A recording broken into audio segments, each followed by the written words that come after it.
Los hechos noticiosos más importantes necesitan ser analizados y no olvidados. Les invitamos a partir de este instante a escuchar la retransmisión del programa Lo que hay tras cada noticia, emitido esta mañana.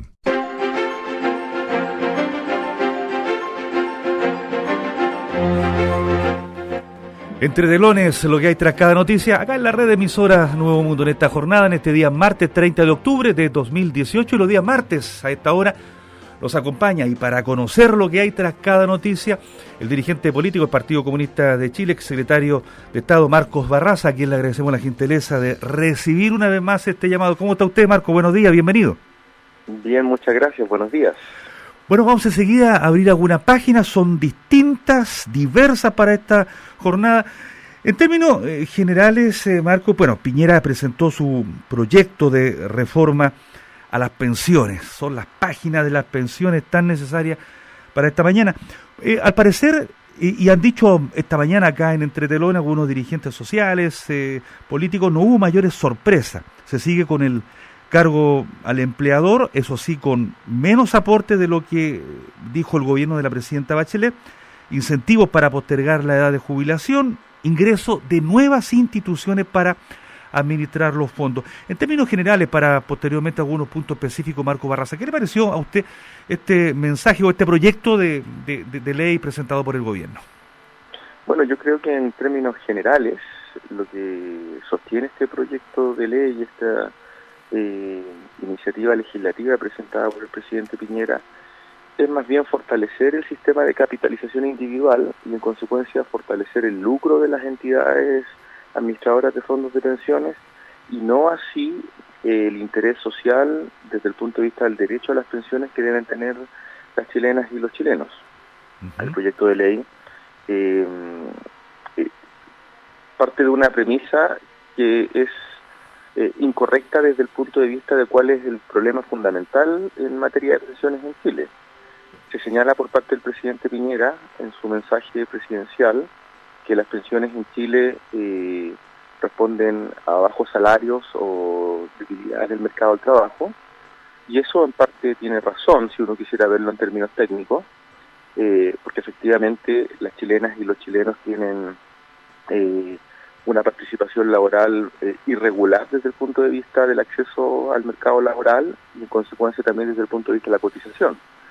Pero en donde tiene un error fundamental es en omitir, en este caso, que las administradoras de fondos de pensiones tienen como propósito fundamental generar utilidades como industria y no proveer de buenas pensiones. Por lo mismo, siendo ese su propósito, es difícil pensar que fortaleciendo las AFP se esté fortaleciendo la seguridad social como un derecho. En consecuencia, yo ahí destaco un primer elemento que me parece fundamental, y es que un sistema de pensiones orientado a la seguridad social, entendiendo esta como la jubilación como un derecho a la jubilación digna, necesariamente tiene que ser un sistema que se edifique sobre parámetros que releven la seguridad social en términos de modelos de repartos y modelos de cotización tripartita. ¿Qué quiero decir con esto? Aquí se requiere la cotización del empleador, del trabajador, del Estado, pero se requiere que eso sea administrado desde una lógica de reparto por parte de una entidad pública. Y lo que hace el proyecto de ley es venir a incorporar a más actores privados, es decir, a aumentar el lucro respecto de las cotizaciones y luego de las pensiones de las trabajadoras y de los trabajadores. En segundo lugar, el proyecto no se hace cargo de los actuales pensionados. En un periodo prolongado de tiempo, muchas personas seguirían con muy bajas pensiones, y ese es un problema del presente, no del futuro, que tiene que ser subsanado ahora desde el punto de vista de la dignidad de un adulto mayor que vive de su pensión. En tercer lugar, al incorporar actores privados, diversifica el lucro, pero no incorpora al Estado. Y ningún modelo de pensiones que provea buenas pensiones lo ha hecho sobre la base de la participación de los privados, lo ha hecho sobre la base de un Estado activo. Quiero recordar que el proyecto de ley que se presentó durante el gobierno de la presidenta Bachelet creaba una entidad administradora de pensiones por parte del Estado, que era el sistema de ahorro colectivo, aumentaba la cotización en un 5% en un periodo más corto de tiempo, y lo que es más importante aún, generaba un modelo de reparto sostenido sobre la base de una solidaridad intrageneracional, es decir, respecto de las personas que tienen más ingresos y tienen que cotizar respecto de las personas que tienen menos ingresos en términos proporcionales, intergeneracional, pensando en que los jóvenes tienen que cotizar un poquito más respecto de los que van a jubilar más tardía que los que están jubilando, es decir, entre los jóvenes y los adultos mayores, y también solidaridad de género, es decir, entre los hombres y las mujeres, toda vez que las mujeres tienen menores tasas de cotización porque tienen menor participación en el mercado laboral y tienen más lagunas. Ese proyecto ciertamente que no resolvía todo, hay que ser claro en eso, pero sí iniciaba un tránsito de reforma al sistema de pensiones que permitiese recuperar el sentido de la seguridad en la discusión de pensiones y no situarla en el plano del mercado. Y lo que vemos hoy día con el gobierno del presidente Piñera es que lo que se está fortaleciendo es la lógica de acumulación y de especulación financiera. Ahora, no hay que olvidar que el presidente Piñera en esencia es un empresario y está diseñó una reforma de pensiones que favorece al mundo empresarial y no a los trabajadores. Correcto. Marco, usted nos ha dado una cantidad de ideas, fundamentos, a propósito de este proyecto presentado por Sebastián Piñera. Usted, bueno, nos ha señalado algunos puntos que vamos a rescatar y tal vez a profundizar. ¿Qué significa entonces para los cotizantes que el sistema de administración de las AFP y de capitalización individual, en definitiva, quede intacto? Por ahí usted lo ha señalado, nos gustaría tal vez alguna precisión más, Marco Barraza. Yo creo que en última instancia lo que el gobierno está intentando hacer es de alguna manera consolidar en un periodo prolongado de tiempo el sistema de administración de fondos de pensiones en detrimento de un modelo, digamos, solidario, colectivo y de reparto. Correcto. Y la consecuencia natural de esto, o inmediata, es que las pensiones siguen capturadas, las pensiones de los trabajadores, los recursos de los trabajadores, por la especulación en materia financiera, a propósito de que con eso se mueven los recursos, y no pensando en recursos que están destinados a generar buenas pensiones. Uh-huh. Ahora, por Marcos, lo mismo, ¿sí? Por lo mismo, aquí hay un engaño. O sea, digamos, el proyecto del presidente Piñera del mismo modo plantea el aumento del pilar solidario en un 10%. Uno ciertamente que no podría estar en desacuerdo con aquello, porque claramente eso beneficiaría a las personas que tienen pilar solidario, tanto en pensión básica solidaria como en aporte previsional solidario. Pero por lo mismo, la discusión sobre el incremento del pilar solidario tiene que ser una discusión legislativa distinta de aquella que busca fortalecer el sistema de capitalización individual. Las chilenas y los chilenos no pueden vivir un chantaje en el sentido de que hacemos crecer el pilar solidario si es que nos permiten profundizar el lucro en las AFP. Y eso es imperdonable, es inaceptable desde el punto de vista de la dignidad de un adulto mayor. Correcto. Marco, también los cotizantes podrán colocar sus ahorros en distintas entidades, tal vez posibilitando la competencia y beneficiando a los trabajadores, como lo señaló Piñera. ¿Están así o no? No, de ninguna manera.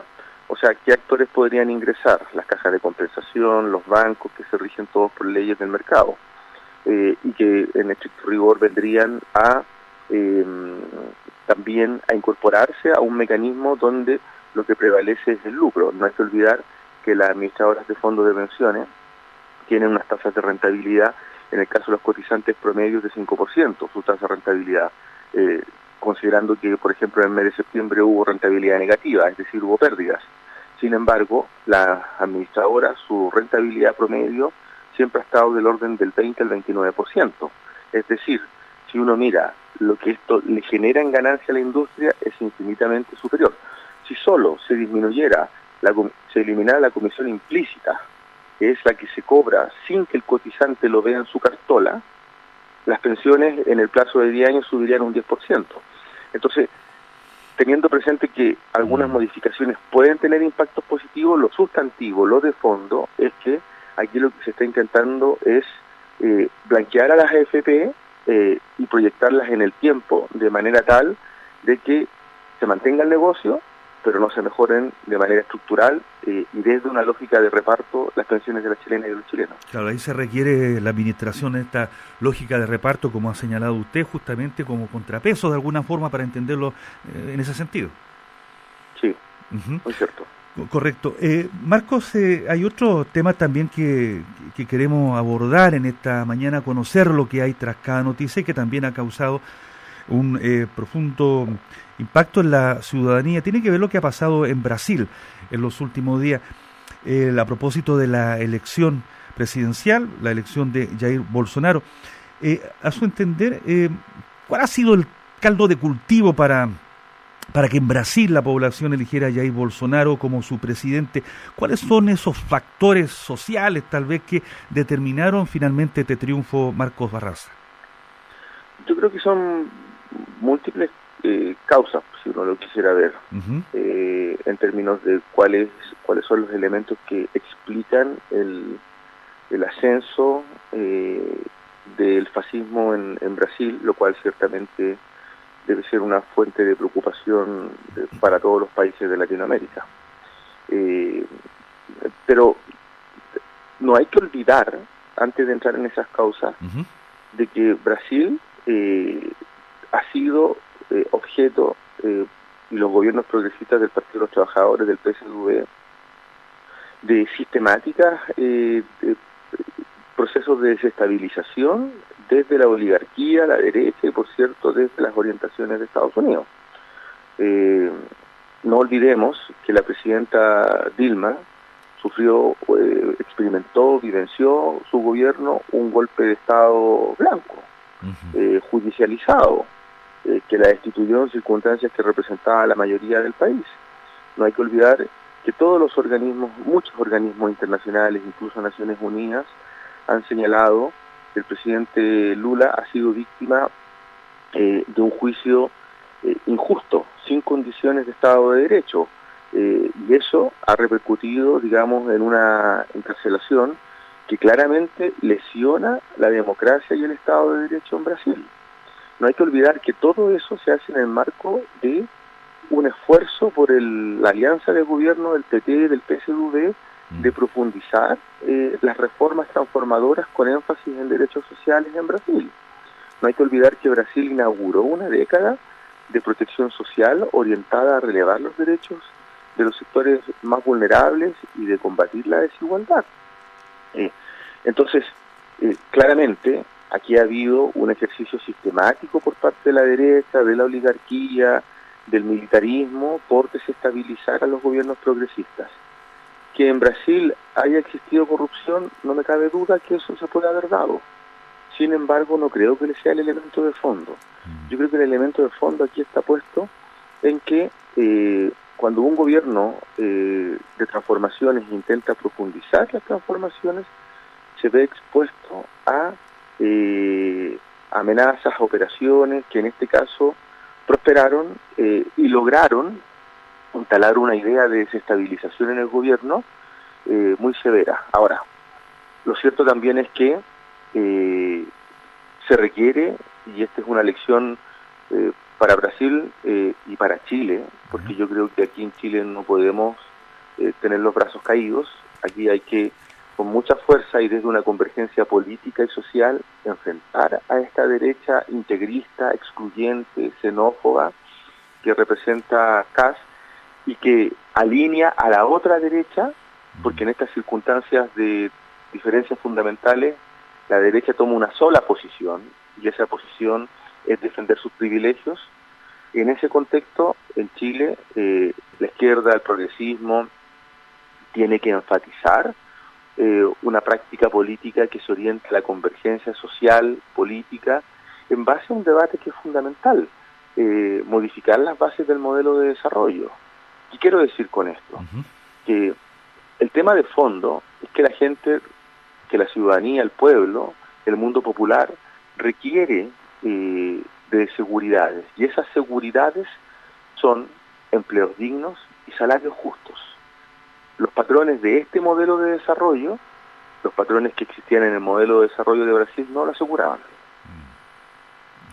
Ahora, Marcos, usted mencionó también el tema de Chile, la relación que podría pasar. El centro político brasileño pareciera ser que no se pronunció. ¿Esto podría ocurrir en Chile el 2020? Es decir, en otras palabras, en nuestro país hay que recuperar la unidad entre las fuerzas progresistas, porque parece, o de lo contrario, nos acercaríamos a lo Bolsonaro acá en Chile. ¿Eso también usted nos dice? Yo creo que esta frase histórica de que cuando el centro se desafecta de la izquierda, triunfa la derecha, tiene pleno sentido. Yeah. En Brasil el centro actuó con un silencio y con una neutralidad que no se explica si uno se siente y vive la democracia plenamente. Lo que está en amenaza en Brasil es la democracia en términos de derechos sociales y derechos políticos. Lo que está en amenaza, en riesgo en Brasil, severo, es la negación del ser humano. Lo que está en amenaza en Brasil es una convivencia que reconoce la dignidad de las personas versus una que niega la dignidad de las personas. Y en eso el centro en Brasil fue pasivo, fue inconvenientemente neutral y silencioso, y eso posibilitó, es uno de los factores que posibilitó el triunfo de la derecha, de esta derecha ultrafascista, de esta derecha integrista, de esta derecha que niega no solo los derechos sociales, sino que también los derechos civiles y las libertades de las personas. En Chile vivimos un riesgo de esa naturaleza. La marcha que se realizó el fin de semana por parte del Movimiento Social Patriótico, que es un movimiento ultraderechista, integrista, que niega los derechos de la comunidad LGTBI, que niega los derechos de identidad de género, que niega los derechos de autonomía de los cuerpos por parte de las mujeres, también pone un debate, pone un tono de alerta. Y creo que el centro en Chile tiene que asumir una responsabilidad histórica en el sentido de hacer que la democracia prevalezca, y hacer que la democracia prevalezca, en este caso, exige y demanda la unidad de la izquierda y el centro. Cualquier señal hacia la derecha ciertamente que fortalece las posiciones fascistas. Una última página, Marcos Barraza, en este Entre Telones, lo que hay tras cada noticia. Acá en la red de emisoras Nuevo Mundo, usted es académico de la Universidad de Santiago de Chile, de la USACH, y bueno, justamente en ese orden va la pregunta. Conmoción causó la muerte del académico, del profesor de la USACH, Álvaro San Martín Ulloa, esto hace algunos días, un docente de excelencia, como dicen las distintas páginas informativas del país. Fundó una carrera, dirigió el departamento de física y también fue un connotado luchador social. ¿Qué nos puede decir al respecto, Marcos Barraza? Yo tuve el privilegio de conocer al compañero Álvaro San Martín, padre también de nuestro compañero actual militante Álvaro San Martín, que también es egresado, titulado de la Universidad de Santiago de Chile, USACH. El compañero Álvaro padre, quien falleció la semana pasada, tenía el reconocimiento por parte de la universidad como académico de excelencia, y esa es una distinción que se le otorga a aquellos académicos que su quehacer en investigación, en docencia, en extensión, está destinado, se orienta al desarrollo y al bienestar de nuestro país desde un conocimiento de la más alta excelencia. El profesor San Martín, doctor en física de la Universidad de Dresde de Canadá, pero también estudiante de la Universidad Patricio Lumumba durante el gobierno de la Unidad Popular, fue una persona que destinó su vida al estudio de los recursos naturales, pensando en el interés social y el interés popular. sus estudios en hidrógenos estaban orientados a generar energías no contaminantes y que permitiesen, entre otras cosas, resolver un problema de desigualdad en el acceso a la energía por parte de las chilenas y de los chilenos. Yo creo que es una gran pérdida para la Universidad de Santiago de Chile, para el país y, por cierto, para el Partido Comunista. Yo estuve el sábado en su sepelio. Su calidad humana quedó reflejada en la presencia de su familia, de sus compañeros de partido y de los cientos de estudiantes de física que fueron guiados por él en este compromiso y en esta vocación de creer en la educación pública, en la universidad estatal y de orientar su quehacer académico al desarrollo del país, superando las desigualdades.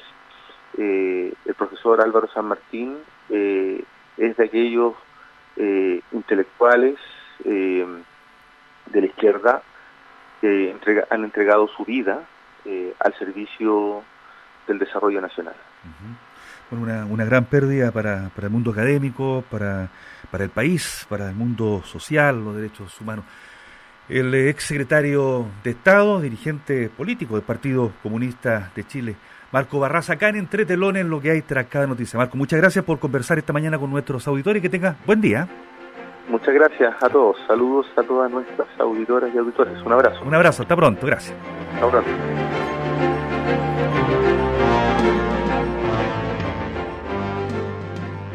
Fue la repetición del programa Lo que hay tras cada noticia, realizado esta mañana en Nuevo Mundo.